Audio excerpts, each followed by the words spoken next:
안녕하세요, 데니스모입니다. 저는 미국 버지니아 공대 기계과학 교수로 있고요. 버지니아주에 있는 로보틱스 연구소 소장으로 있습니다. 반갑습니다. 한 3년 전서부터인가 이제 한국에 와서도 강연 같은 거를 많이 하게 됐어요. 학생들하고 얘기할 기회도 많고. 근데 이제 재밌는 거는 미국에서도 이제 대학교에서 강연을 많이 하는데, 미국에서 강연을 끝나면 학생들이 이렇게 저랑 얘기하려고 줄을 서죠. 근데 하는 질문이 로봇에 관한 질문, 기술에 관한 질문, 그런 걸 많이 하는데, 한국에 와서 턱을 했더니 학생들 줄 쫙 쓰는데 굉장히 충격적이었어요. 저한테 하는 질문이 저는 실패가 두려워서 꿈을 이룰 수가 없네요. 어떻게 하면 그런 질문을 하는 건데, 저는 도저히 그런 거에 대답을 할 준비가 되어 있지 않았던 거예요. 굉장히 놀랐죠. 그래서 미국으로 돌아와서 곰곰이 많이 생각을 했습니다. 그래서 저는 무슨 힐링을 하는 해민스님 같은 사람도 아니고 저는 그냥 학자고요. 그 교수고 교육자인데, 적어도 저는 저의 얘기는 이 자라나는 친구들한테 해줄 수 있겠다는 생각에서 이 책을 쓰게 됐습니다. 이 책은 자서전이 아니에요. 그래서 그걸 확실하게 해서 제일 처음에 보면은 뭐라고 써있냐면, 뭐라고 써있어요? 이 책은 자서전이 아닙니다. 네? 그걸 확실히 하고, 이거는 저에 관한 얘기지만 우리에 관한 얘기고, 자라나는 차세대 학생들한테 해주고 싶은 우리들의 얘기죠. 인간을 위한 따뜻한 기술에 관한 얘기예요. 그리고 사실은 그 부분은 소제목이 세상을 바꾸려는 노력이 내 자신을 바꾸었다 라는 얘기거든요. 그 프로젝트 제시를 시작할 적에 조금 더 구체적으로 말씀드리자면은 시각장애인 자동차를 만들 수 있겠냐는 제안이 들어왔어요.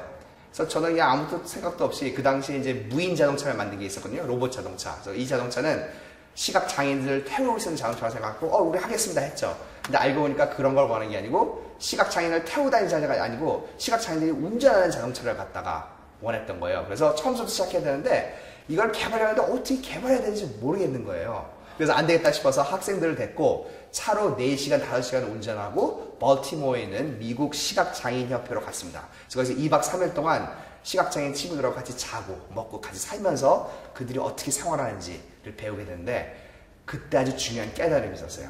앞을 보지 못하는 시각장애인도 결국 우리랑 똑같은 사람이구나. 단지 앞을 보지 못할 뿐 똑같은 꿈이 있고 똑같은 행복을 누릴 권리가 있구나. 그런 걸 그제서야 깨닫게 된 거예요.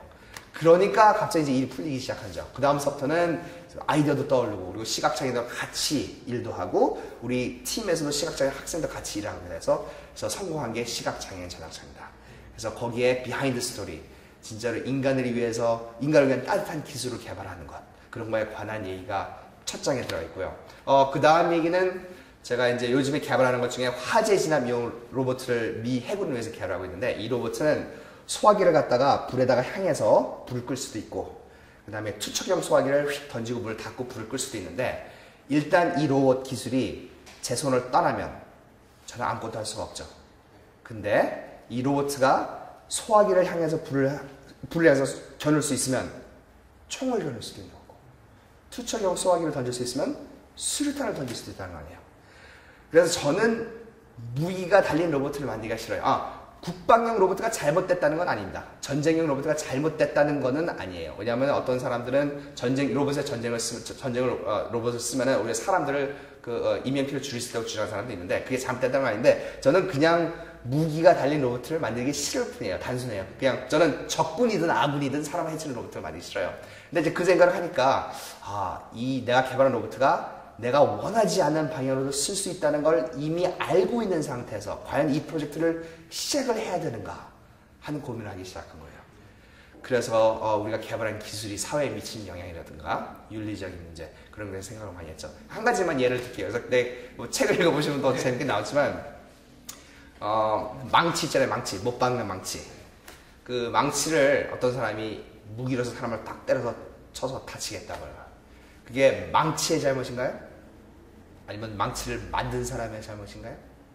결국은 망치를 사용한 사람의 잘못이죠. 그래서 제가 생각하는 로봇도 단지 도구일 뿐이에요. 저는 사람의 생명을 구하기 위해서 화재 진압용, 재난 구조용 로봇을 만들었는데, 그거를 쓰는 사람이 다른 점으로 사용하는 거는 제가 어쩔 수 없지만, 결론은 모든 건 사람의 윤리의 문제다. 이거는 모두 사람의 문제다 라는 결론을 내렸습니다. 그래서 윤리의 중요성이라든가 여러 가지 한번 여러분이 읽고 생각을 한번 해보셨으면 하는 내용도 담았습니다. 또 한 가지 확실해지고 싶은 거는 무조건 뭐 불가능하다 그러면 도전하다 뭐 그런 거는 무모한 도전은 안 좋은 거죠. 열심히 일하되 열심히 일하기 전에 먼저 현명하게 일하라고 생각해요. 무대뽀로 무릎을 치는 거는 그거는 안 좋은 거죠. 진짜로 만일에 그걸 시작하기 전에 분석을 해서 진짜로 불가능하면 그럼 하지 마세요. 예? 근데 남들이 불가능하다고 해서 하지 말지는 말라는 얘기죠. 그렇죠? 이 시각장애인 자동차도 뭐 기술적으로 사람들이 뭐 불가능하다고 얘기는 많이 하지만 제가 분석한 결과 불가능한 이유가 없다는 판단하에 시작한 겁니다. 사실은 어렸을 때 우리 집에 있는 모든 가전제품, 세탁기, 뭐 무슨 청소기, 믹서기, 라디오 모든 걸 제가 다 분해했어요. 모든 걸. 근데 분해해서 다 고장을 드렸죠. 심지어는 그때 칼라 텔레비전 제일 처음 나왔을 때 샀는데 그 다음날 다 부셔놓고 막 그랬는데 뭐 그렇게 하는 사람 많잖아요. 근데 이제 중요한 거는 저희 부모님은 그렇게 분해해놓고서 저를 한 번도 혼내신 적이 없어요. 그것 때문에 다른 일로 혼난 적은 많아요. 근데 그 분해해서 고장낸다고 혼내신 적이 한 번도 없어요. 그래서 여태 그때까지는 뭐 그런가 보다 했었는데 지금 와서 생각해보니까 그게 굉장히 제가 고맙기도 하고 현명하신 것 같기도 하고. 그러니까 첫째는 그렇게 하면서 제가 하드웨어에 대한 감각을 많이 익혔고요. 손재주로서. 그리고 그걸 분해하면서 그게 어떻게 작동되는지 호기심 때문에 그런 걸 배웠는데 그걸 호기심 때문에 그랬다는 걸 인정해 주셨고 그걸 놀이로 인정해 주신 거였죠. 근데 그게 잘 되신 게 요즘에는 그 어머니 아버지 댁 찾아뵙잖아요. 그러면 집에 고장난 것들 리스트를 쫙 만들어 주시고 저는 연장통을 갖고 가서 이거 고쳐라 그럼 네 하고 다 고치죠. 그러니까 현명한 투자하셨던 거죠. 뭐 그런 식으로도 해민스님 1위 이거 2위 농담이고 농담이고요. 글쎄요 뭐 경쟁이라는 것 자체가 이렇게 그 긍정적인 표현 아니잖아요. 그러니까 둘이서 서로 막 대결하는 그런 컨플릭트 그런 게 있는데 저는 그렇게 생각 안 하는 게 같이 로봇 연구하는 분이면은 비스랑 하면은 같이 하면 더 같이 코어하면 좋은 거고 저랑 다른 방법을 하더라도 사람들한테 그러니까 그런 게 있으면 좋잖아요. 왜 맥도날드만 있었으면은 엄청 맛이 없을 때 버거킹이 있으니까 서로 싸우느라고 콜라도 펩시콜라랑 그 코카콜라가 있으니까 서로 막 뭐 하는 거잖아요. 그러니까 독점하는 게 안 좋잖아요. 뭐 그냥 그런 의미에서는 저 말고도 엄청나게 훌륭한 로봇 하시는 분 많아요. 저보다 훨씬 똑똑하고 훨씬 새로운 기술 개발하고 뭐 그런 분 많은데 그런 분 경쟁자라고 생각해본 적은 없고요. 같이 일하고 싶은 사람들 뭐 그렇게 생각했고요. 궁극적인 얘기는 못하겠지만 적어도 지금 하고 있는 프로젝트에서 말씀드릴 수 있습니다.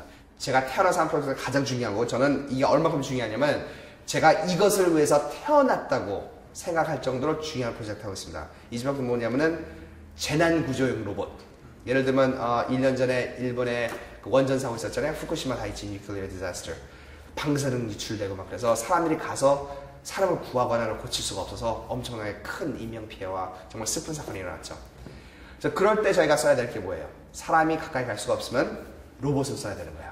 그래서 저희는 새로운 로봇 프로젝트 이름이 Project Thor, T-H-O-R, THOR라고 그러죠. Tactical Hazardous Operations Robot 이라는 THOR이라는 프로젝트를 하는데 이거는 제 생각으로는 인류 역사상 가장 중요하고 가장 어렵고 그리고 실질적으로 가장 규모가 큰 금전적으로 로봇 프로젝트예요. 그래서 이건 사실 그 대회예요. 전 세계에 7팀을 뽑았습니다. DARPA에서. 그래서 무슨 팀이냐면 로봇을 개발해야 되는데 무슨 로봇이냐면은 이 로봇은 차에 들어갈 수 있어야 되고 그 차를 몰고 원자력 발전소까지 가야 되고 차에서 내려서 흙탕물도 있고 돌도 있고 그런 데를 가서 장애물을 치우고 원전의 문을 열고 들어갑니다. 들어가면 간에 파이프들 있잖아요. 거기서 새는 파이프를 찾아서 밸브를 잠그고 호스를 연결시키고 사다리를 올라가고 콘크리트 벽이 있으면은 이런 다다다다 들로 구멍을 뚫고 통과하는 게 이 대회입니다. 금년 12월 달에 했어요. 그래서 전 세계에서 7개 팀을 뽑았는데 그 팀 중에 하나가 바로 저희 팀 THOR입니다. 그래서 지금 열심히 로봇을 개발하고 있고요. 그래서 진짜로 그러니까 우리가 이 대회에서 상금도 굉장히 커요. 근데 대회에서 이기고 지고랑 상관없이 만일에 이 대회를 통해서 이 프로젝트를 통해서 우리가 개발한 기술이 미래 단 한 사람의 생명이라도 구할 수 있다면 그래서 저는 진짜로 제가 이 프로젝트를 태어났다고 믿고 정말로 열심히 하고 있는 프로젝트입니다. 여러분 저는 이 책을 통해서 여러분한테 제가 어떻게 꿈을 찾았고 어떻게 꿈을 쫓았고 지금 제가 어떻게 제 꿈의 인생을 사는지에 대해서 여러분한테 말씀드리고 싶었어요. 진짜로 인간을 위해서 따뜻한 기술을 개발하고 내가 하는 일이 정말로 사회의 일을 이렇게 하고 사람을 도와줄 수 있다는 거, 그런 거를 말씀드리고 싶었습니다. 자, 여러분도 꿈을 찾고 꿈을 쫓고 꿈을 이루세요. 감사합니다.